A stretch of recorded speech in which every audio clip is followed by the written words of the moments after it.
Buonasera, buonasera a tutti e benvenuti a una nuova puntata di Lunedì Sport. Ciao Gloria. Roberto, buonasera. Buonasera a tutti. Benissimo, questa sera come al solito tanti sportivi a Casa Caritas a Chiavari. Insomma, purtroppo siamo stati così inondati da questa notizia che durante la preparazione è arrivata negli studi in mezzo tra di noi gli ospiti che è mancato Gigi Riva. Purtroppo ieri ha avuto insomma, un problema, è andato all'ospedale e questa sera purtroppo ci ha lasciato. Facciamo un bel applauso a Gigi.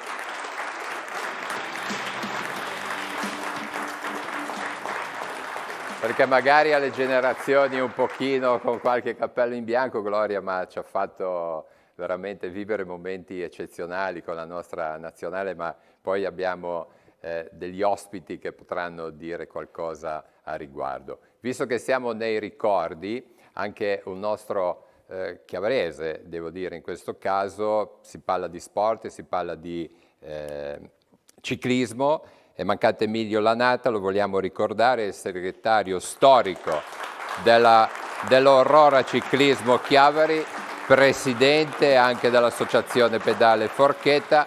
Abbiamo sentito Alfonso Barattini, che è il presidente dell'Aurora, e dice un grande amico attaccato ai colori dell'Aurora, si dava sempre un grande affare per questa società, grande anima. Allora le condoglianze a Edoardo, il figlio, a tutti i nipoti e alla famiglia. Bene Gloria, allora andiamo a parlare di sport giocato. È stata la settimana del derby, stasera ne parleremo. Ieri grande festa per lo sport, il calcio in questo caso, al Ferraris a Genova tra Sesti Levante e Virtus Entella, quasi 4.000 persone, gran tifo da ambo le parti, è uno 0-0 ma carico di emozioni e questa sera cercheremo di entrare dentro e raccontarlo un po'. Detto questo, Gloria. Detto questo, mi fa strano essere solo noi due qui dietro perché ci saranno delle sorprese, dei collegamenti a sorpresa. Comunque, buonasera a tutti voi presenti, buonasera ai telespettatori che ci guardano da casa.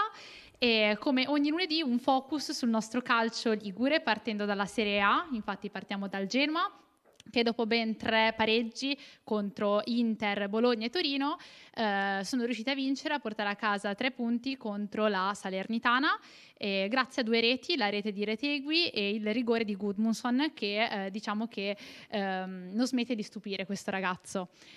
Prossimo appuntamento per il Grifone sarà domenica alle 12:30 in casa contro il Lecce. Per quanto riguarda invece la Serie B, la Sampdoria è finita KO contro il Parma, la partita è finita appunto 3-0 per la squadra ospite. Questa sera avremo modo con i nostri ospiti di parlare di Sampdoria, ma soprattutto di ricordare Gianluca Vialli, a un anno dalla sua morte, quindi direi di fare un applauso in questo caso.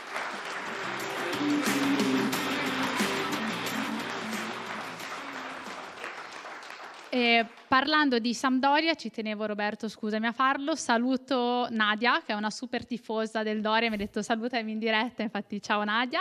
E per quanto riguarda invece l'altra squadra ligure di Serie B, anche lo Spezia sabato ha perso contro la Cremonese, partita finita 1-0 per la squadra lombarda e ricordando la classifica brevemente, lo Spezia rimane quindi al penultimo posto a 17 punti, mentre il Doria al 15° posto con 23. C'è ancora tempo, noi lo diciamo sempre, siamo sempre positivi, quindi il campionato è ancora molto molto lungo. E per quanto riguarda invece appunto la Serie C, mi ha anticipato questo fantastico derby, il 90° derby tra Entella e Sestri Levante, è terminato appunto 0-0, porte imbattute, un punto a testa, e chiedo anche a te com'è stato questo derby, perché so che tu eri presente sugli spalti. Eravamo presenti, ma io forse mi è piaciuto l'ambiente, il fatto del Ferraris, poi magari faremo entrare nel tecnico ai presenti ospiti, però veramente è stata una giornata che credo che tutti gli appassionati, non solo di calcio, se la ricorderanno. Esatto, circa 4.000 spettatori, mi pare di aver letto, quindi sì. Diciamo un bel numero. Logico, Marassi ospita il Genoa, ospita la Sampdoria, però ricordiamo che esistono anche Sestri Levante e Entella, quindi è stata una bella soddisfazione, penso, per le squadre. Assolutamente sì. Allora, visto che abbiamo fatto questi saluti un po' lunghi, ma se da Rapallo, perché siamo in piscina a Rapallo, un grande pallanuoto femminile in questo caso, abbiamo Luca e Giacomo. Giacomo, a voi la linea per i saluti.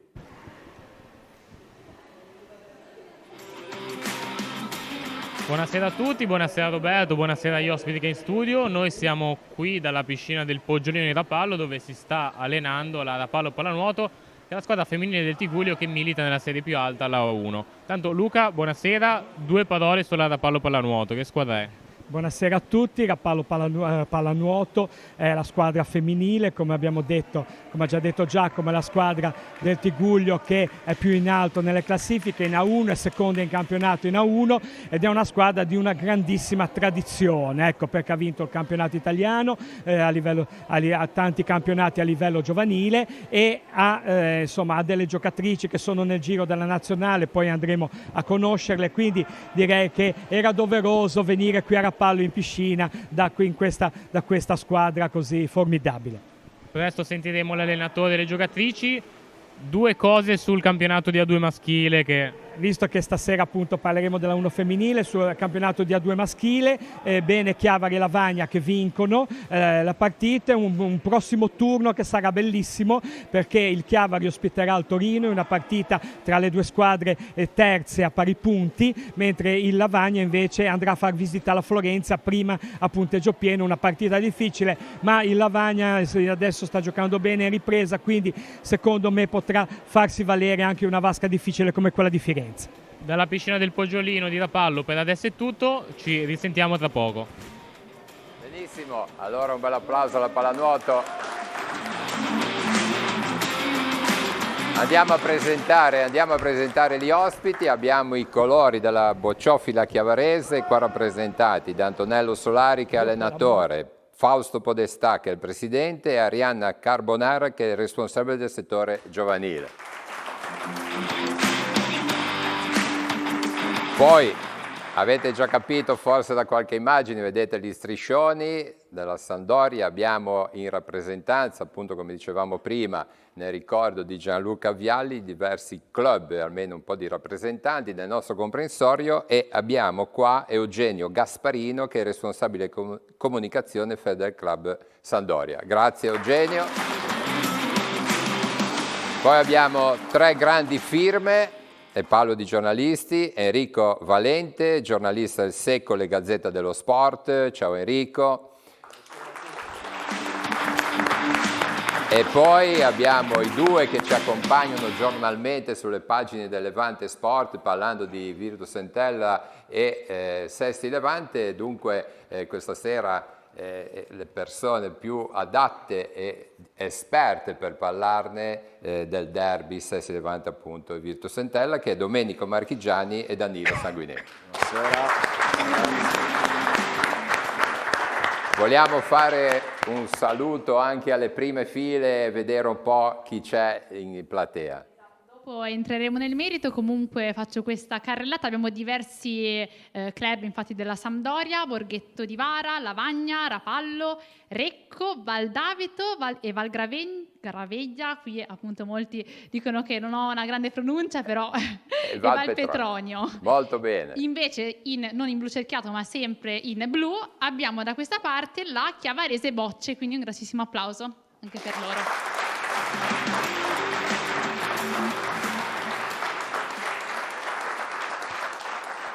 Allora, andiamo al Ferraris e ci siamo lasciati al fischio finale, o meglio, nella sala stampa. Domenico e Danilo, un flash secondo voi, se avete fatto bellissime 2 pagine oggi, abbiamo già letto qualcosa, ma a distanza di 24 ore. Domenico, ecco, tanto li vedete in sala, in tribuna, in tribuna.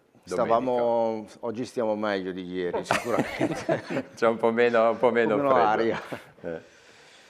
Credo che insomma è stato detto quasi tutto, ma la vera vittoria penso che sia delle due gradinate, perché la partita dal punto di vista tecnico è stato un derby e spesso i derby non sono belle partite, non è stata nemmeno quella di ieri.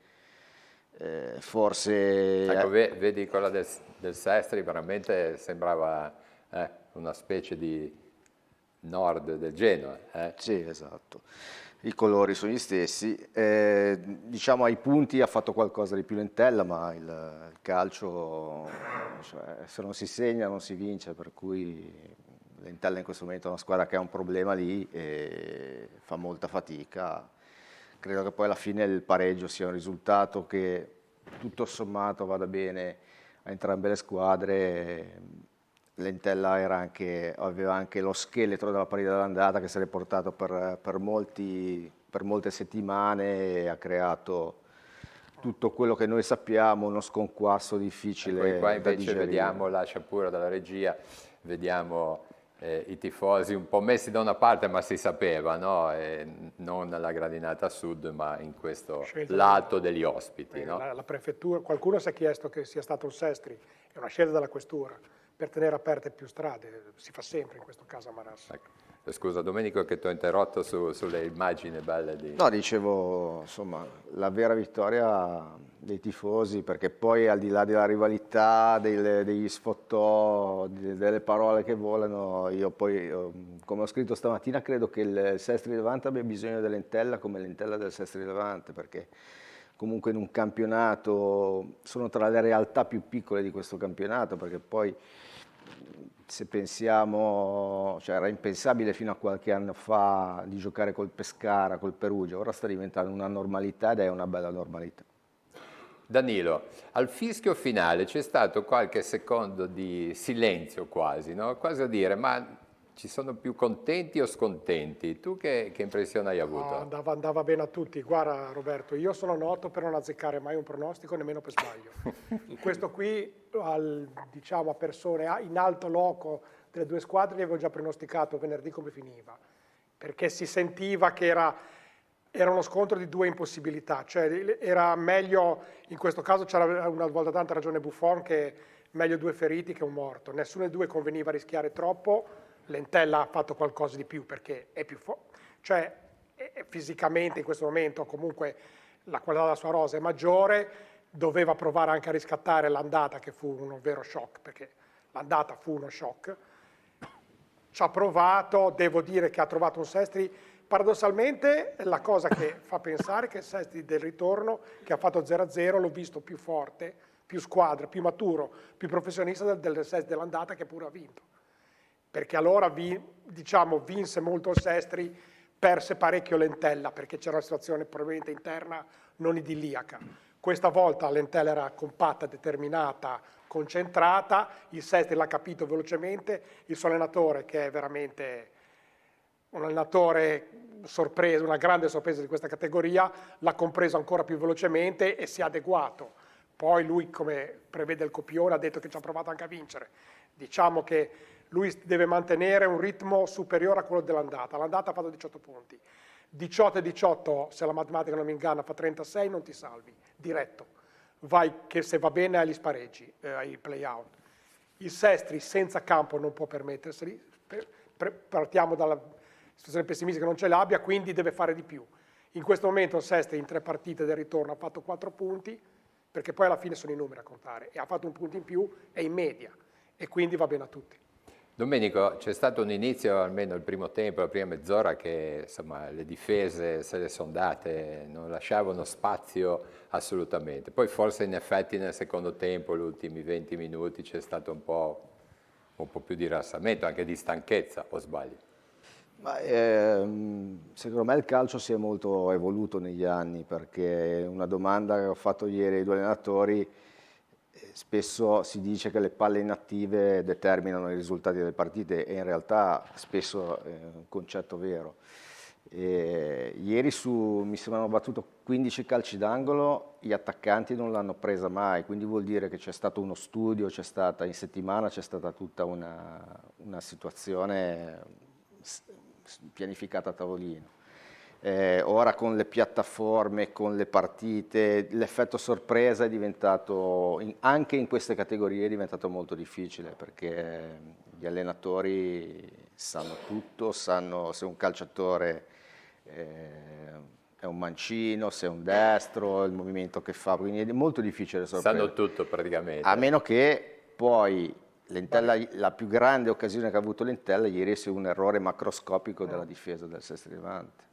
E lì la partita Barilari poteva sa anche cambiare. quanti chilometri fanno gli avversari. Sono stati i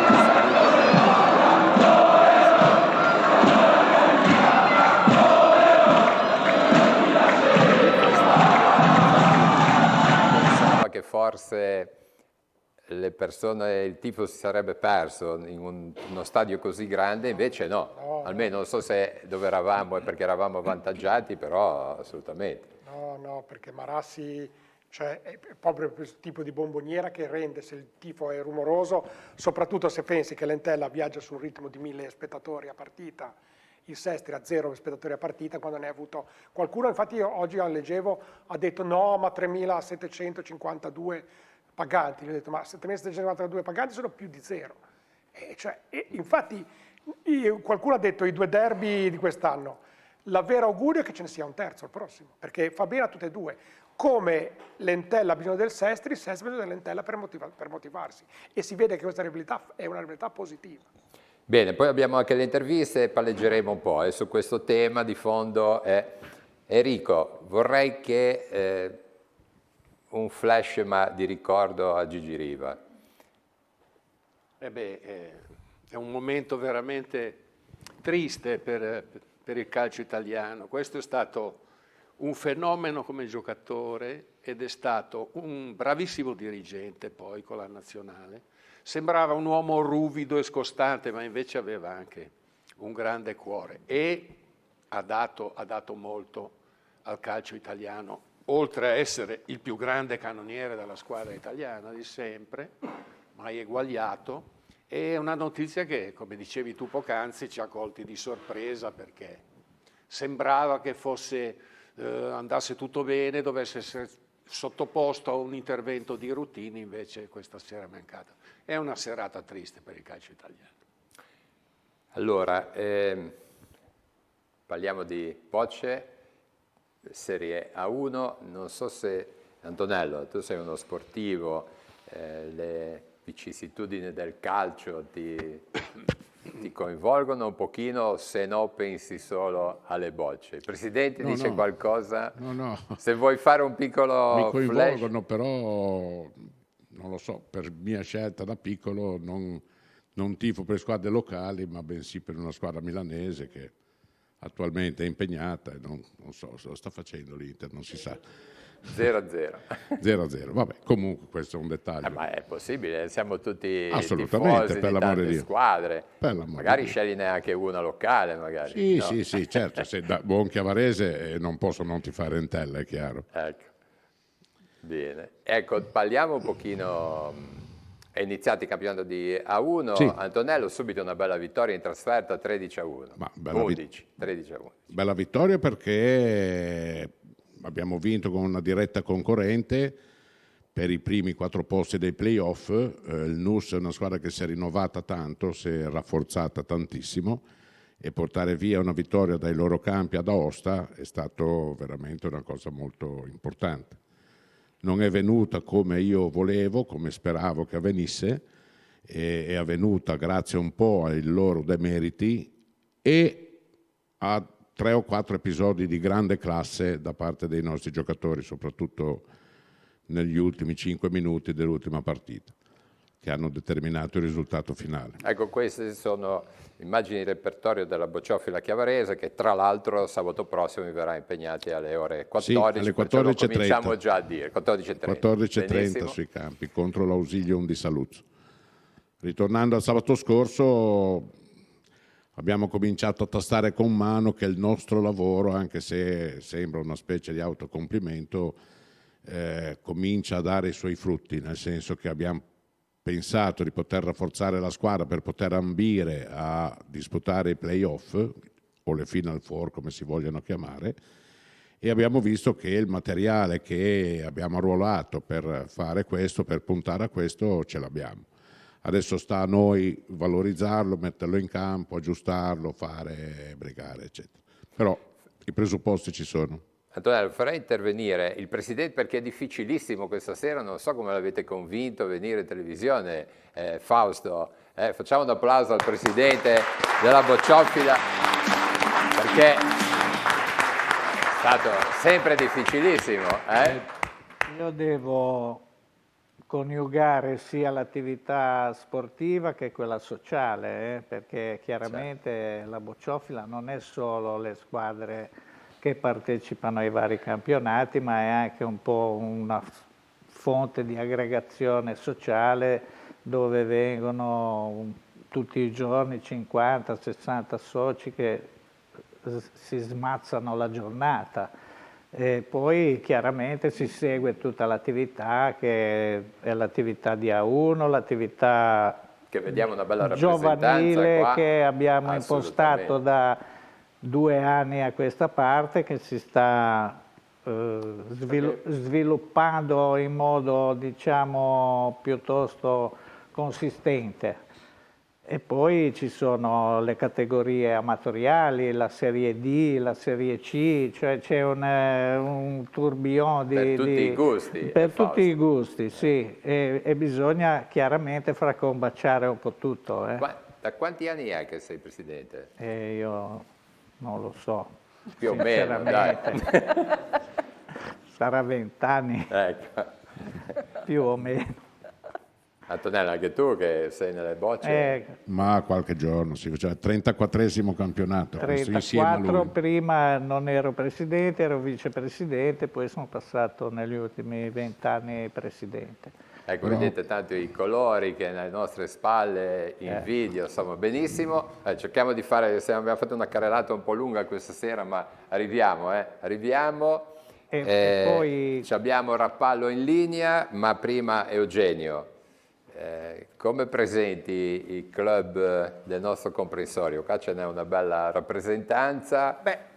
Innanzitutto devo dire che pur nel momento non particolarmente felice della Sampdoria l'anno scorso e quest'anno c'è stato uno sviluppo nella nascita di nuovi club che ha stupito anche noi della federazione, cioè aumentano. Tutti i sampdoriani vogliono associarsi, creare club, ed è una cosa che fa piacere un po' per il momento, un po' perché tutti temevamo che lo sviluppo delle televisioni, dei social media allontanasse l'aggregazione, favorendo invece unioni virtuali e collegamenti virtuali. Invece c'è tanta volontà da parte dei tifosi di stare insieme. Qui abbiamo i club del Levante che adesso si presenteranno e che hanno una forza e una partecipazione anche loro notevolissima, presenti in tutte le trasferte. Ricordiamo che quest'anno le trasferte hanno avuto un boom. Sarà che, come spesso diciamo, la Serie B magari sotto l'aspetto della trasferta attira di più perché si riesce a coniugare con una bella mangiata.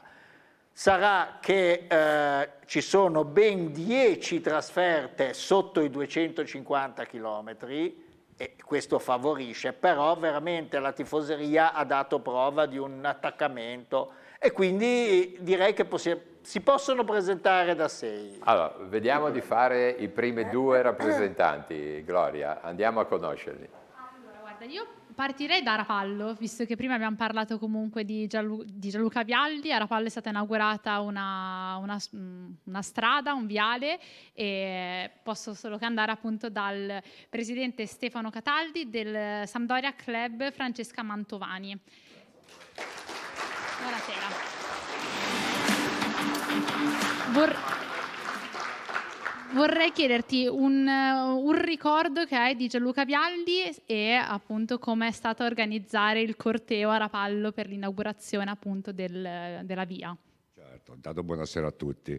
Beh, ricordo per Gianluca Vialli, per me che sono figlio dello scudetto, perché io quando abbiamo vinto lo scudetto avevo quasi 18 anni, sono tutti dei bei ricordi. Il primo lampante che mi viene sempre in mente comunque era la fine di tutto, cioè il terzo gol che ha fatto con il Lecce, con Capriola dietro, e quindi l'esplosione di gioia che per quello per me è stato un grandissimo sogno e tuttora ce lo portiamo dentro. Quindi da quel lato lì io Gianluca Vialli lo vedo sempre col suo sorriso, la sua capriola, è una grande persona di grande grinta che ci ha insegnato tanto, quello sì. E invece per il corteo? Per il corteo invece è stata tutta un'altra cosa, ovviamente quando abbiamo saputo che nella nostra città si sarebbe inaugurata una via a nome di Gianluca, il club ovviamente si è dovuto muovere in tante cose, quindi nella nostra sede di club nella settimana prima abbiamo cominciato a creare striscioni per l'evento da mettere lì dal campo Macera dove è stata posizionata la targa, e quindi poi siamo partiti con un carosello, un corteo che partiva dalla nostra sede che è all'uscita dall'autostrada per scendere in tutta Rapallo con fischietti e canti, striscioni, grazie anche a tutte le persone che con noi ci hanno dato una mano, quindi il nostro blocco Levante, i nostri club vicini che siamo veramente diventati una bella famiglia, tanti club che sono venuti da Genova, ricordandosi anche che in quei giorni lì ci sono state anche tante varie altre cerimonie per ricordare Gianluca Vialli. L'unica cosa negativa è stato un po' di pioggia, ma c'è stata tanta gente che ha risposto, tanti volontari che ci hanno dato una mano nella nostra città per allestire, perché non è stato facile, quindi per poi finire la serata ovviamente con l'esposizione della targa con fumogene e fuochi d'artificio. È stata una bella serata, anche noi non pensavamo di riuscire a creare un evento così grande, ma le nostre forze, le nostre energie sono riuscite ad avere comunque tanti apprezzamenti. Benissimo. Allora, rimaniamo a Rapallo perché sono in piscina che se no si buttano in acqua. L'assist, questo è un assist, vai. E Giacomo, vediamo di dare la linea a te Giacomo. No, sì. No, noi qui Roberto ci siamo buttati in acqua, abbiamo fatto la doccia e ci siamo asciugati. Allora, qui siamo adesso con l'allenatore Luca Antonucci. Tanto brevemente, come sta andando la stagione, un tuo parere? Intanto buonasera a tutti. La stagione sta andando bene, i risultati sono sicuramente al di sopra delle nostre aspettative.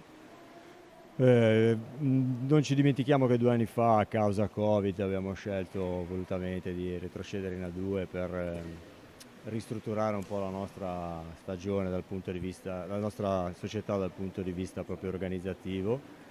E dopo 2 anni siamo rientrati nella massima serie e quest'anno, in questo momento, dopo il girone di andata, siamo secondi a 3 punti dalla prima in classifica, quindi sicuramente un risultato molto positivo, da confermare ovviamente, però sicuramente molto buono.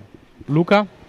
Beh, io a Luca Antonucci chiedo, insomma, abbiamo visto una squadra molto giovane, ecco, alcuni atleti già un po' di esperienza, diciamo, però tante giovani, ecco, alcune straniere, quindi come ti trovi ad allenare questo gruppo di ragazze che mi sembra ti seguano, insomma, molto bene, ecco? No, mi trovo molto bene, quest'anno abbiamo sicuramente una squadra molto ben amalgamata e organizzata in modo intelligente, dove ci sono 3 o 4 giocatrici di grande esperienza e unite a tantissime giovani di grandissima prospettiva. Infatti diciamo, le nostre aspettative sono sicuramente a medio termine, perché comunque ci aspettiamo tanto dalla crescita di queste ragazze molto giovani. Sono sicuramente le ragazze di interesse nazionale, di interesse internazionale, perché ci sono anche le 3 straniere che sono molto giovani. Quindi è sicuramente un momento dove abbiamo grosse aspettative. Chiaramente non abbiamo la fretta di dover avere dei risultati immediati proprio per l'età molto bassa della squadra, e ci aspettiamo grandi cose da loro. Altro? Intanto volevo dire che insomma purtroppo sono tante ragazze che sono tornate dalla nazionale, ecco, abbiamo una titolare della Serbia che è arrivata ai recenti europei, ha fatto, mai detto che è stata quarta in classifica canonieri. Ecco. La Serbia. Alle nazionali sono 3 in totale. La Roberta Bianconi è impegnata in collegiale con la nazionale maggiore, tutti la conoscete, non ha bisogno di presentazioni. Poi ci sono 2 straniere molto giovani, 3 straniere molto giovani, una ungherese, una della Repubblica Ceca e una serba. La serba appunto è appena rientrata dagli europei, è arrivata quarta in classifica canonieri, l'altra della Repubblica Ceca. Anche lei è rientrata adesso dagli europei, che ha fatto un'ottima figura, mentre l'altra ragazza ungherese è molto giovane, non è nazionale, però anche lei è una ragazza molto promettente. Per il momento è tutto, ringraziamo l'allenatore e poi andremo a conoscere anche le giocatrici. Benissimo, vorremmo qualche immagine che mentre si allenano. Benissimo, abbiamo anche un sindaco che è un sandoriano. Mi hai detto Casarza, Ligure, ma anche presidente del Sampdoria Club Valpetronio, Giovanni Stagnaro. Giovanni, io ti chiedo come è nato questo club, mi hai detto da poco tempo, quanti iscritti ci sono? Allora, gli iscritti sono più di 250 al momento. È nato da poco, da un'idea mia e di Don Matteo, infatti ci hanno soprannominato Don Camille Peppone. Però è un club che viene dall'antico, perché è nato negli anni 90, proprio diciamo un po' sul ricordo delle gesta di Vialli, di Mancini, di tutta quella storia lì. Infatti anche un po' nel ricordo delle persone che non ci sono più, che hanno dato tanto per questo club. È un club vivo, che fa trasferte, fa tante attività anche sociali. Voglio ringraziare tutti i componenti del Club del Levante con cui abbiamo un rapporto stupendo, organizziamo insieme le trasferte e facciamo anche tante opere che non sono solo strettamente calcistiche. È nato proprio dalla voglia di ricominciare, c'è stato un entusiasmo enorme, è venuto il presidente Lanna e da lì siamo partiti e quindi stiamo andando avanti su questo.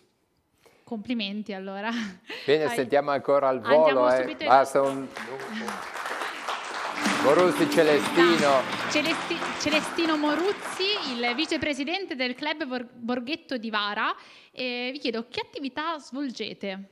Ma noi in linea di massima, oltre le solite trasferte durante il campionato con la Sampdoria, si fanno anche attività sociali. Abbiamo raccolto dei fondi tempo fa per aiutare gli amici del Sampdoria Club di Lavagna per acquistare un mezzo trasporto disabili che poi è stato donato alla pubblica assistenza Croce Chiavarese, altre raccolta fondi per i gasolini di Genova e attività sociali in Val di Vara, in particolare a Borghetto dove abbiamo la sede, ma poi i nostri soci praticamente coprono un po' l'entroterra, diciamo, genovese e della Val di Vara.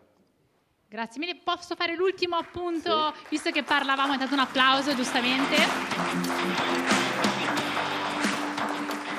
Andrei a Recco, visto che abbiamo parlato appunto di trasferte, che comunque l'ho organizzata anche insieme, dal Franco Martino, il presidente Martini, come il Martini, del appunto Club Recco Canta nella Sud.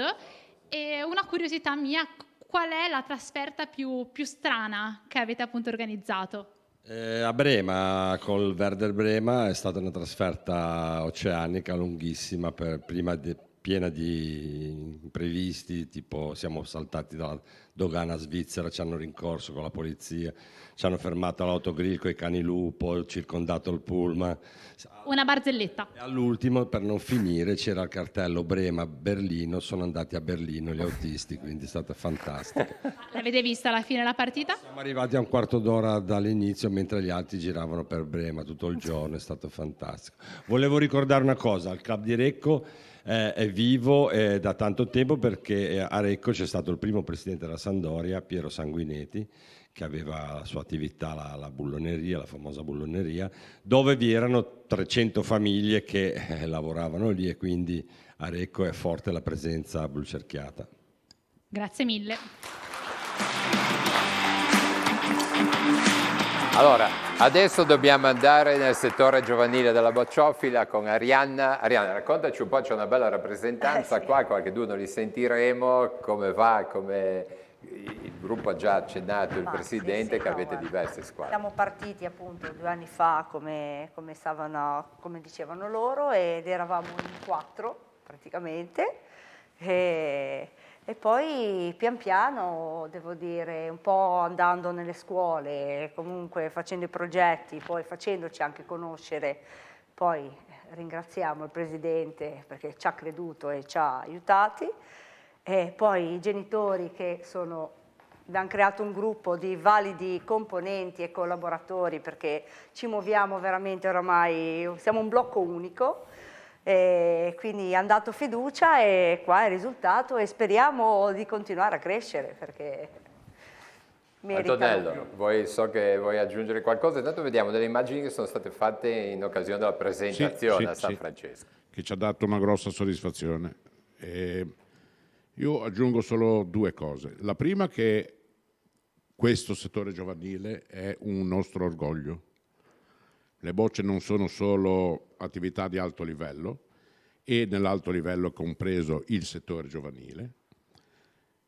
È stato un nostro progetto, non l'abbiamo ancora realizzato, siamo agli albori, ma è partito bene e dopo 2 anni, se tanto mi dà tanto, in 2 anni siamo passati da 1, il figlio dell'Arianna, siamo oggi a 15, perché non ci sono tutti qua, facendo l'Under 15 e l'Under 18, vuol dire che qualcuno sta lavorando bene. Questi qualcuno, oltre all'Arianna, sono lì in prima fila, sono Gian Maria Morini, il signore che è lì, e la signora Cristina Odone.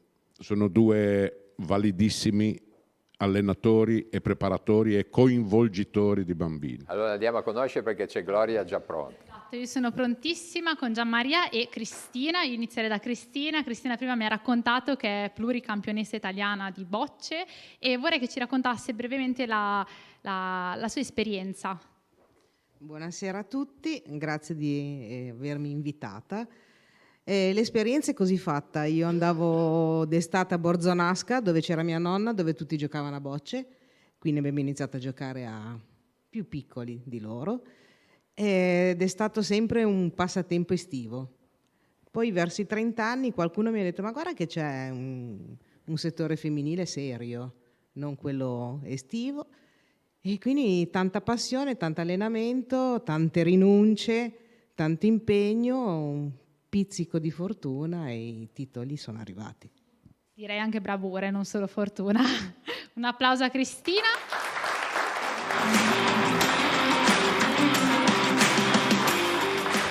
Anche Gianmaria, un esperto di bocce, e anche tu. Io non sono esperta di bocce e anzi colgo l'invito che mi avete fatto prima a venire a provare.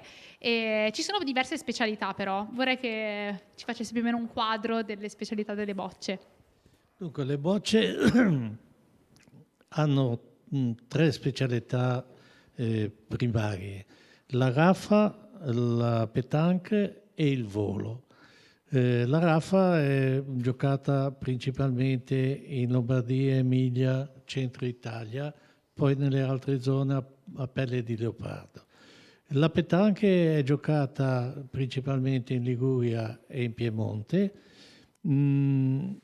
Sta diffondendosi molto anche perché è la specialità più diffusa al mondo come bocce.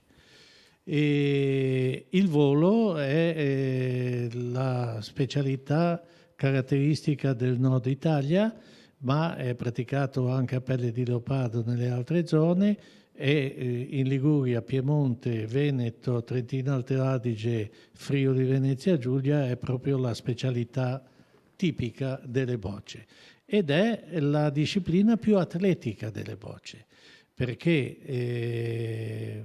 per togliere la boccia troppo buona, che non si può togliere appunto, bisogna bocciarla.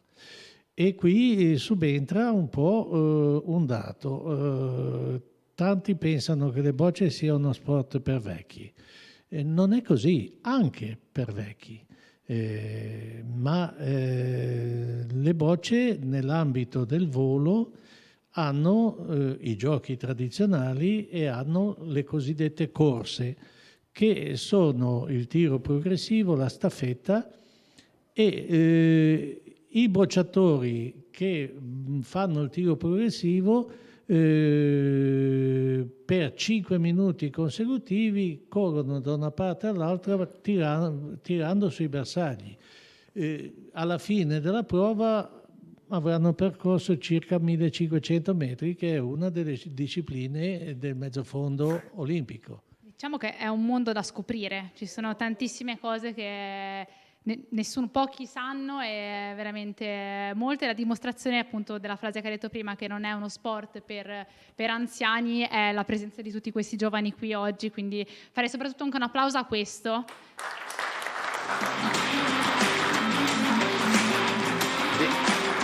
Direi, poi ritorniamo, ma Fausto, questo anzi è un un lato molto positivo, no? Si gioca da ragazzi e si gioca anche Sì. da adulti avanzati, Sì, perciò è uno sì. dei pochi sport che si può fare per tutta la vita. Quasi, Per tutta la vita, È sì. vero o no? Chiaramente a livello giovanile e anche a livello di alta competizione di A1, se non c'hai degli atleti non puoi competere, perché i velocisti cosiddetti sono gente che si allena tutti i giorni e devono essere atleticamente preparatissimi, altrimenti non si riesce a sviluppare la tecnica, perché bisogna che colpiscano e correre e colpire, correre e colpire, perciò devono essere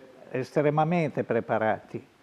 Bene, Fausto, allora ritorniamo un pochino sui colori. Col calcio come sei messo? Tifi Io più sono- Genoa o Sampdoria?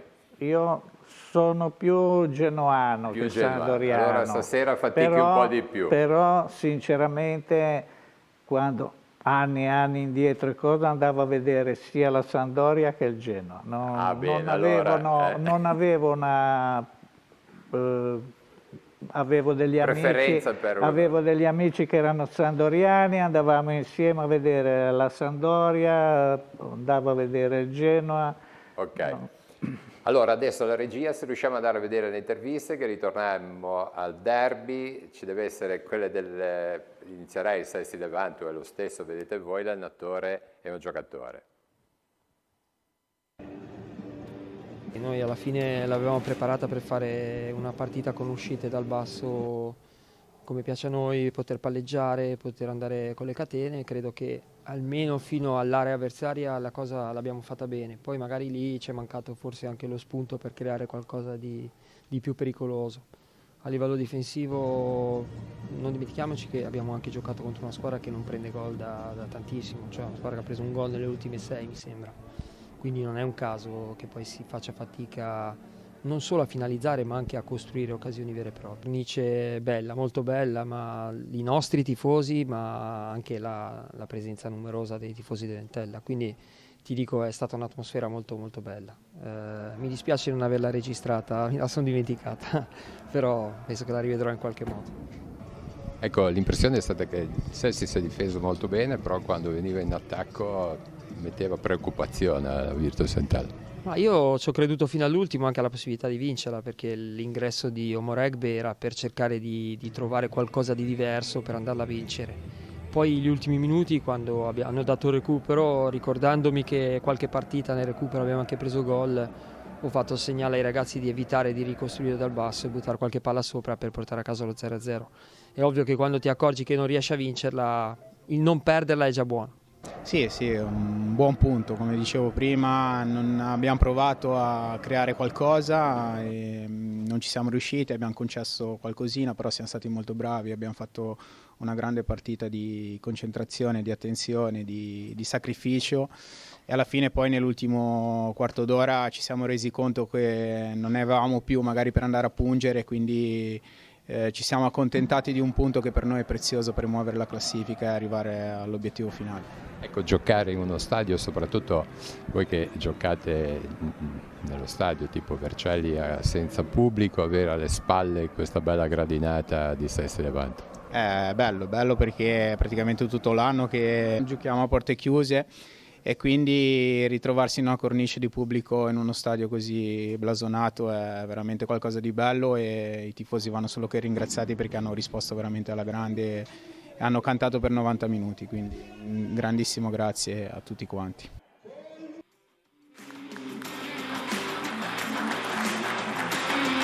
Allora, intanto mi dicono che l'Inter ha segnato al 90esimo, 1-0, perciò non è ancora finita ma sta vincendo 1-0. Dopo aver sentito il mister del Sestri, Danilo e Marchigiani, l'ha impostata bene, poteva fare qualcosa di diverso secondo voi? Cosa dite, Domenico? No, secondo me l'ha pianificata così, l'ha giocata come voleva. È sorprendente che i due allenatori abbiano fatto da una parte 3 cambi e dall'altra 2.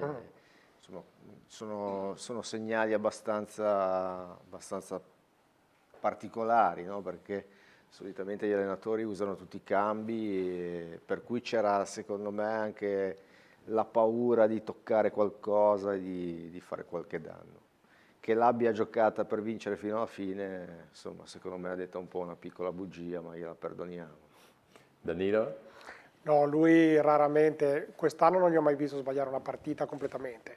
Qualche volta i suoi uomini non l'hanno eseguita come l'aveva preparata, ma è impressionante come lui riesca sempre a trovare la chiave di volta per l'avversario che ha di fronte. Spesso ha avuto un'avversaria chiaramente più forte.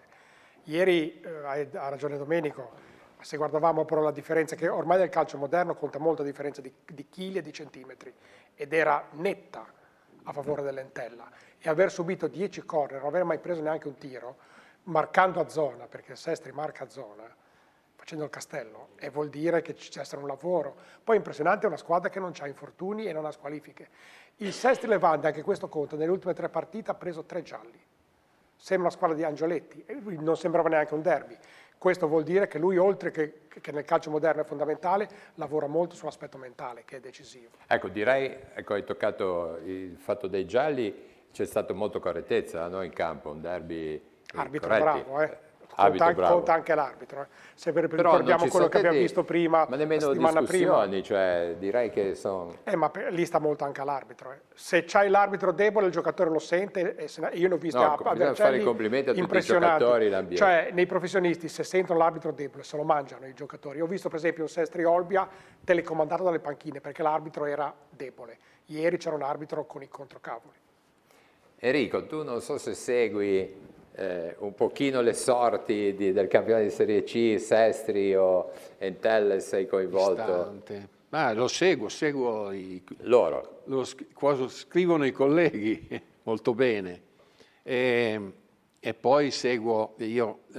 Tutti mi dicono: ma tu hai una squadra del cuore. Quando lavoravo su Genoa e Sampdoria, io dico: sono agnostico su simpatia per entrambe, posso dire. La mia squadra del cuore è l'Alessandria, che purtroppo naviga in pessime acque, perché io fino a 5 anni di età ho abitato a Alessandria e quindi conoscevo anche quei vecchi giocatori di quegli anni lì, e quindi mi è rimasta nel cuore. Bene, ritorniamo. Allora, ci chiedono la linea ancora da Rapallo, vediamo se sono pronti per il collegamento penultimo, direi, no? Vai.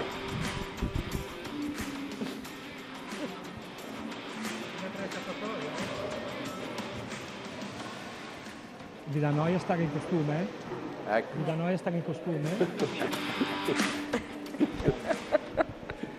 Ciao Roberto, buonasera a tutti. Siamo qui dalla piscina di Rapallo, come abbiamo detto, a trovare Rapallo Pallanuoto. Abbiamo qui il capitano Ursula Gitto del Rapallo Pallanuoto. Allora Ursula, state giocando un bel campionato, insomma siete al secondo posto, insomma come prevedi poi il futuro di questa squadra in questo campionato? Allora, diciamo che il campionato si è fermato in un momento per noi molto positivo, perché venivamo da una vittoria contro la Roma, che è una delle candidate allo scudetto, e poi la vittoria contro il Bogliasco, che comunque è sempre un derby ed è una partita a sé, e prendiamo le note positive che sono venute da queste ultime partite e lavoreremo sicuramente sui punti critici che si sono presentati durante questo inizio di stagione. Abbiamo un paio di settimane per lavorare e farci trovare pronte alla ripresa del campionato, che sarà il 24 febbraio. Ecco. Bene, adesso abbiamo qui Giulia Lombella, che insomma è una delle giovani emergenti di questa squadra. Ecco, hai già fatto qualche raduno, qualche collegiale con la nazionale, quindi insomma sei una ragazza di prospettiva, ecco, diciamo. Come ti trovi qui? Allora, è il primo anno che sono a Rapallo, ma devo dire che mi sono inserita benissimo, le ragazze mi hanno aiutato davvero tanto sin dall'inizio, e poi, che dire, giocare con ragazze come loro è, diciamo, più facile, perché sono ragazze di esperienza come il capitano, poi abbiamo grandi persone come la Roby Bianconi e anche la stessa Nicole, Carolina, comunque le più grandi, che aiutano sempre. Ecco, voi ragazze, visto che siete tante giovani, riuscite a fare gruppo anche fuori dalla piscina o no? Sì, davvero tanto. e infatti sono molto contenta per questo. Ogni volta, ogni weekend, quando possiamo, che non abbiamo magari la partita, ci sfoghiamo un po' di più in qualche serata. Ecco, invece con Ursula chiediamo un po', visto che lei ha citato le tue compagne, diciamo, un po' più esperte, ecco, ogni tanto fate un po' da chioccia, da sorella maggiore a queste ragazze giovani? Beh sì, molte poi sono alla prima esperienza anche fuori casa, quindi ecco, ci sentiamo un po' sorelle maggiori, un po' mamme nei loro confronti. Ci teniamo a loro che si trovino bene, stiano bene qua da noi, e in acqua poi cerchiamo di trasmetterle tutta la nostra voglia, tutta la nostra grinta e tutto il nostro sapere. Benissimo, allora ringraziamo le due ragazze e arrivederci poi per l'ultimo collegamento qui da Rapallo con tutta la squadra. Benissimo. Grazie Luca. Allora, Antonello, l'Inter ha vinto 1-0, così ti do questa notizia che ti farà felice. Come da pronostico. Come da pronostico. Ritornerei un pochino ancora con il portavoce del Feder Club, poi abbiamo ancora l'intervista dalla parte chiavarese. Cioè, la vita di un club non è facile, no? Organizzare ogni domenica le trasferte, anche come dicevi prima. Assolutamente non è facile, assolutamente non è facile. Dopodiché l'entusiasmo delle persone aiuta, perché quello che noi vediamo e ci fa piacere vedere è che comunque nei club ognuno aiuta l'altro, c'è quello che si occupa della trasferta, quelli che si occupano degli striscioni, quelli che organizzano soprattutto la parte benefica, la parte di solidarietà, anche l'esperienza che noi abbiamo vissuto con l'anniversario della scomparsa di Gianluca Vialli ha visto una partecipazione della tifoseria, delle persone, dei sandoriani incomparabile, e non mi riferisco alla manifestazione organizzata tanto dall'associazione di Mauro e di Vialli che ha fatto lo spettacolo a Carlo Felice, o la bella mostra che ha fatto il Museo Sampdoria con la collaborazione della Feder Clubs a Teatro Marassi, ma mi riferisco anche alla messa fatta da Don Porcile a Nervi, alla manifestazione fatta al Molo dell'Amicizia, alla partecipazione che abbiamo detto prima, fatta per l'inaugurazione della strada dedicata a Vialli, cioè è una partecipazione collettiva, c'è questo spirito che è secondo me impressionante e inatteso da parte dei tifosi, e ognuno dà una mano. Noi come Feder Club ogni settimana cerchiamo di coordinare i pullman che vanno in trasferta, giusto perché adesso se ne avvicina una, ma è tutto un proporsi da parte dei club delle varie chat a dire: io ho questi posti disponibili, io ho quest'altri posti disponibili, gente che scrive e dice dove ci sono posti disponibili. È collaborazione, è coordinazione, è amore per i colori. Bello sport, in senso buono. Io vedo che c'è ancora Stefano e Lavagna. Vorrei chiedere, poi pure con le tue, un ricordo per voi Vialli cos'è stato? Ecco. Lavagna, Elio.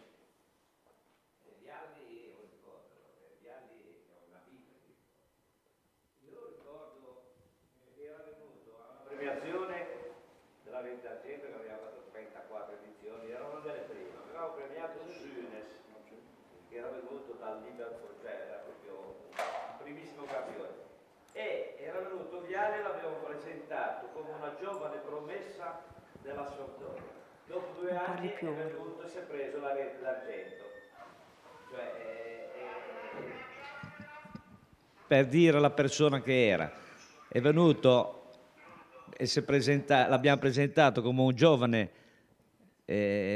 della Sampdoria, del futuro della Sampdoria, e dopo 2 anni si è preso la rete d'argento come il miglior calciatore dell'annata.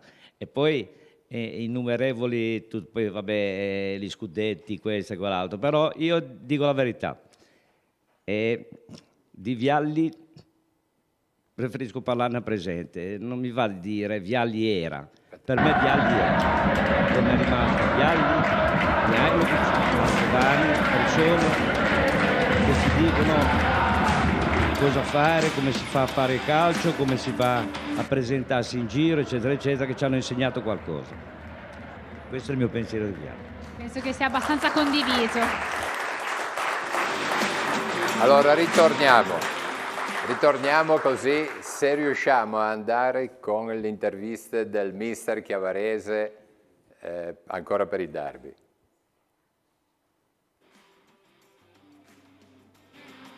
Un bel derby, secondo me, una cornice meravigliosa, è storico, è splendido. Ho avuto la fortuna di giocarci da calciatore e quindi so cosa vuol dire giocare in questo stadio. Detto questo, ritengo che la prestazione della squadra sia stata una prestazione buona. Abbiamo confermato quella che è la nostra fase difensiva, che secondo me è molto molto buona. Abbiamo fatto bene anche a livello di costruzione e ci è mancato la finalizzazione, che è un po' quello che ci sta mancando in questo momento. Però poi devo analizzare nel pieno la partita, considerando anche tutte le defezioni che ho avuto in settimana e che i giocatori arrivati all'ultimo e che non sono ancora in condizione, devo ritenermi soddisfatto. Penso che ai punti avremmo meritato sicuramente noi, però il campo ha detto questo, io sono abituato ad essere molto pratico, onesto e quindi mi porto a casa a questo punto e guardo il bicchiere mezzo pieno, perché è un gruppo giovane e quindi se io sono il primo a non guardare il bicchiere mezzo pieno, come posso pretendere che lo guardino anche loro? E quindi va bene così. Un derby corretto, possiamo dire, in campo e anche molto con tanti tifosi che tifavano. Una bella cornice, in campo scontri di gioco normali, però correttezza assolutamente ai massimi livelli, fuori a parte qualche petardo che fa sempre folklore, però una bella cornice, bello quando c'è gente, questo è uno sport che deve essere visto da tante persone perché gratifica il lavoro che fai durante la settimana, gratifica i giocatori per quello che fanno durante la settimana, magari fosse sempre così. Bellissima l'atmosfera, i nostri tifosi fantastici, una buona partita, secondo me abbiamo fatto molto bene. Dovevamo essere più cattivi e sfruttare le occasioni che abbiamo avute, perché ne abbiamo avute tante, però portiamo a casa una buona prestazione e un punto che ci dà continuità.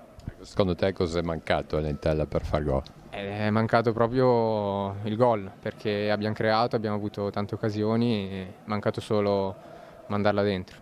Ecco, per te aver giocato in uno stadio così prestigioso, i Ferrari. Sì, per me, io sono cresciuto qui, venivo a vedere le partite fin da bambino e sognavo un giorno di giocare qui. E poi farlo con l'Entella, come ho detto, è bellissimo.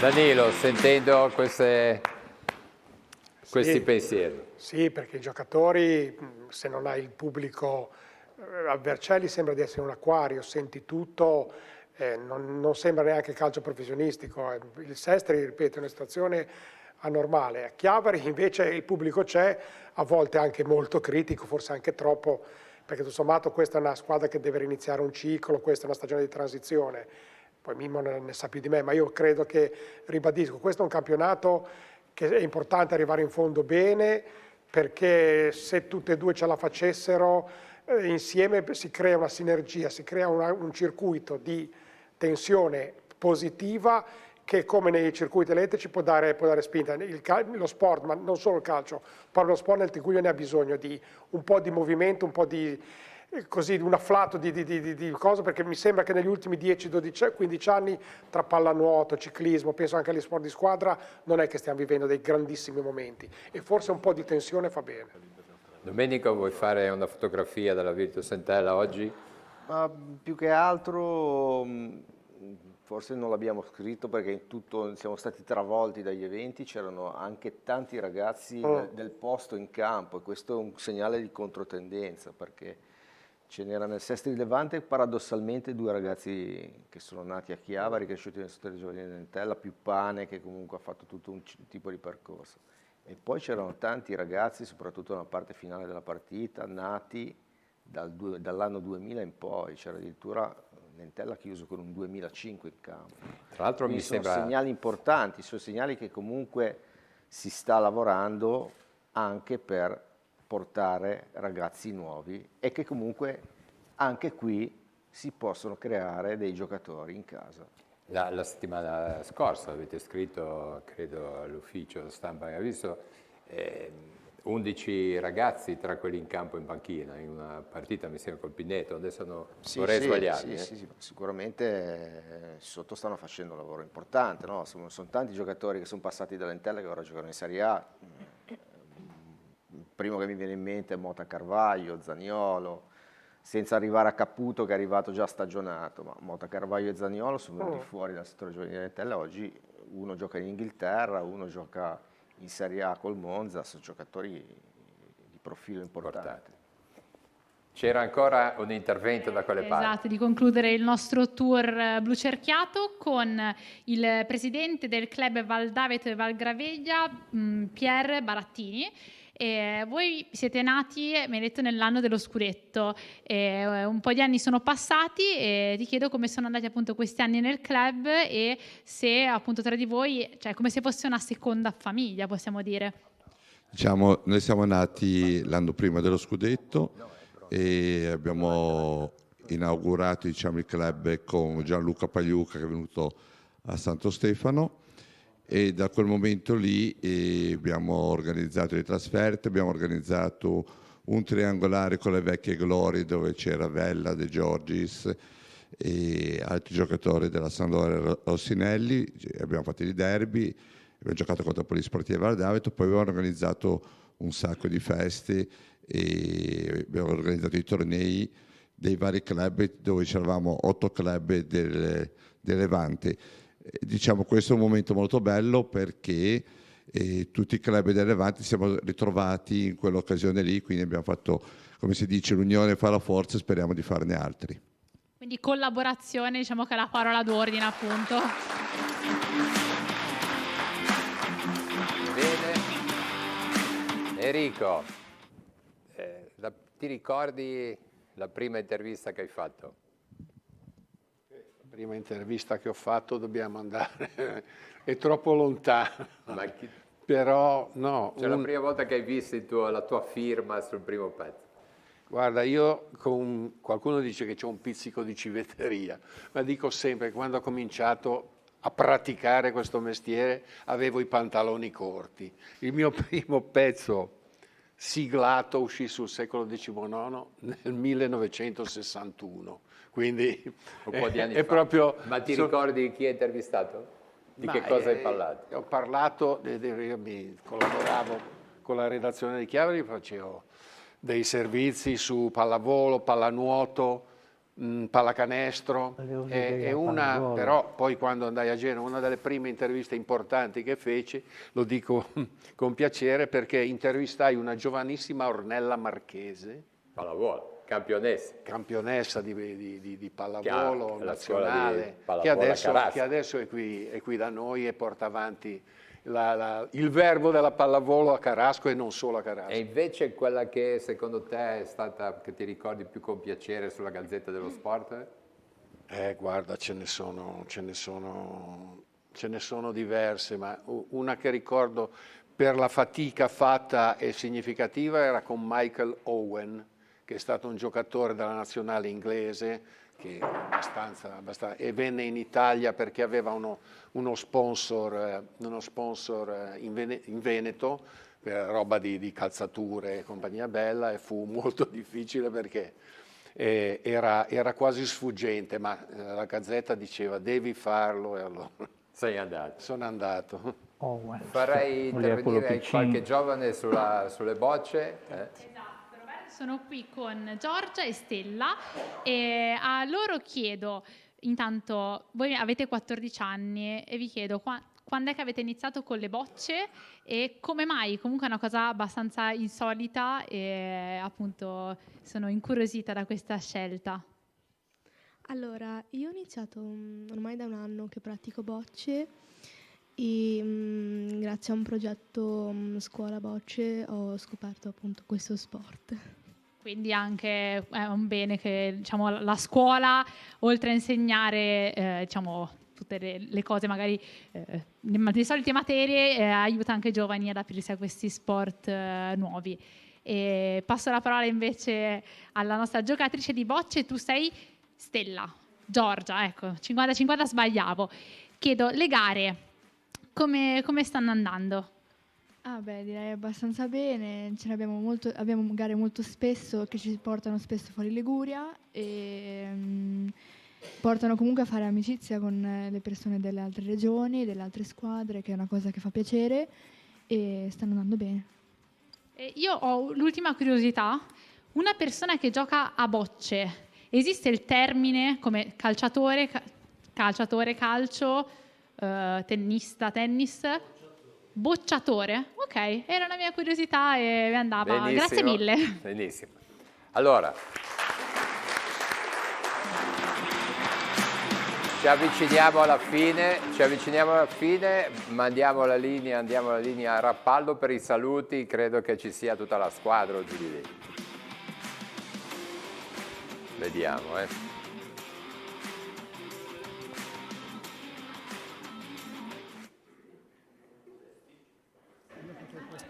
Allora, qui da Rapallo, dove siamo ai saluti, tanto ringraziamo la Rapallo Nuoto per l'ospitalità, per non odiarci che stiamo interrompendo l'allenamento, abbiamo fermato tutto. Tanto Luca, che serata è stata qui?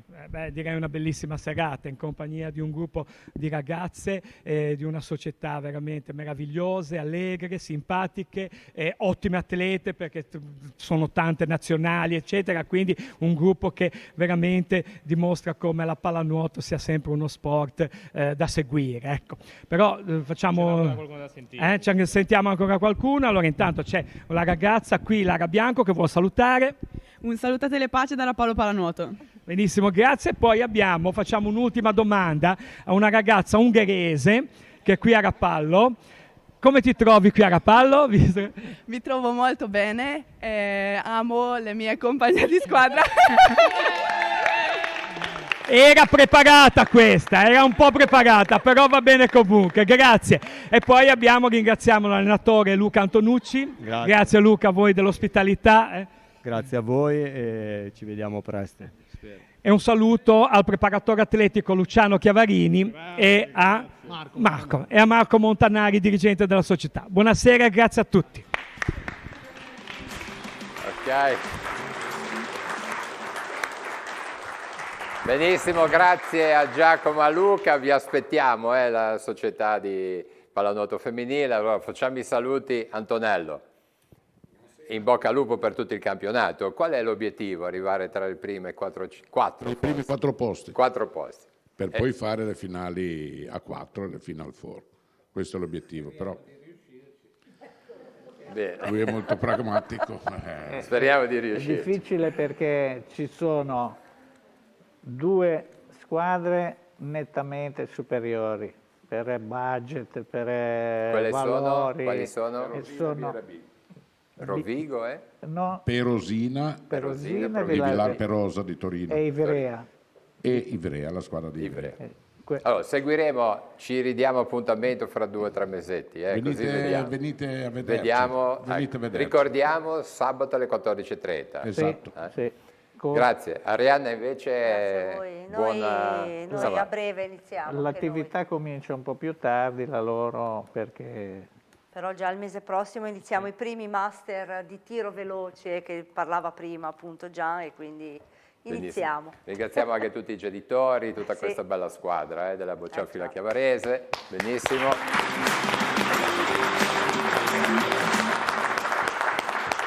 Eugenio Gasparino, grazie per essere stato qua. Un saluto a tutti i club sandoriani. So che dalla regia avevano preparato qualche nota dell'inno della Sampdoria, dai, lo sentiamo forse adesso, vediamo un po' se ci riusciamo, intanto con i saluti di tutti i club, perché abbiamo invitato i Levante, ma noi ci stanno vedendo e li salutiamo, i club, per chi ci segue, di tutta la Liguria. Abbiamo oltre 100 club, quindi salutarli tutti è impossibile. Faccio un saluto generico a tutti i sandoriani del mondo, neanche d'Italia. Ecco, alziamo 2 note, vai, dai, che finiamo. Ecco, così.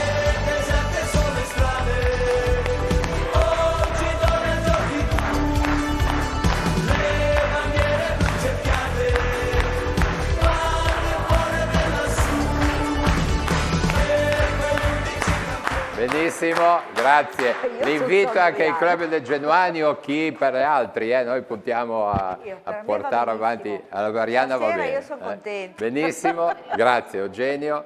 Enrico, Grazie a voi. grazie. Grazie a voi. È stato... Bisognerebbe fare uno speciale solo per te, giornalistico, una sera di parlarne Se però vuoi, se mezz'ora. non Siamo è stati di sempre corsa. noia. Eh? No, mi è piaciuta questa serata, soprattutto per il discorso che hanno fatto i colleghi dei giovani lanciati nel calcio locale. E la via dei giovani è quella fondamentale per assicurare un futuro al calcio. Ecco, adesso Danilo e Domenica, domani mattina cosa scrivete? Quali sono i post derby? Il titolo del secolo lo sapete già? Chiavari cosa dice Io ho Domenico? scritto una cosa che se mi passate, Vai. tanto siamo in fascia super protetta, è una cosa che porta sfiga clamorosamente, che l'Entella non prende gol da 425 minuti, una roba del genere, una cosa che sicuramente... Perciò il pezzo chi ha intervistato? Bonini, che ieri è stato il capitano, a 22 anni, un ragazzo in gamba. Bene, allora domani sul secolo da parte chiavarese, invece Danilo da Sestri. Sestri stanno già pensando, ora hanno un trittico di partite, adesso vanno a Pescara, vanno a Sassari, poi hanno il Perugia in casa, tra virgolette, che non sarà la casa, bisogna ancora capire dove giocheranno, quindi questo è il loro vero ambiente. E poi vabbè, il pezzo è il discorso, una riflessione post derby, che appunto le auguro che ce ne sia un terzo consecutivo, che non succede da 74 anni a questo livello, e viene da pensare a Entella e a Sestri un po' come in un film di Truffaut, che c'era una famosa battuta di una coppia che diceva: Entella e Sestri sono non posso vivere con te, però non posso vivere neanche senza di te, bisogna per forza che stiano attaccati. Bene, ieri abbiamo visto anche tanti momenti di così, è stato un derby anche di unione, no? Sembrava lo sport ha messo insieme tante persone. Che sono I due parlati presidenti, prima... assolutamente, sono stati molto bene. Allora, un saluto a tutti Sandoria Club da Val Petronio, Borghetto Vara, Val Gravelli e Val Daveto, Lavagna, Recco e Rapallo. Complimenti, finiamo con 2 note dalla Sandoria, dai, stasera siamo tutti sandoriani, poi vediamo. Ok, salutiamo la nostra squadra, Gloria. Ci ritroviamo lunedì prossimo, sempre qui per parlare di sport. Assolutamente sì, ci sono già gli inviti, sono già stati... C'è già Avremo la qualcosina. Virtus Entella, perciò e poi il Sestri la settimana dopo. Benissimo. Va benissimo. Grazie a tutti, un saluto alla nostra squadra e arrivederci. Buona Buona serata. settimana. Buona settimana.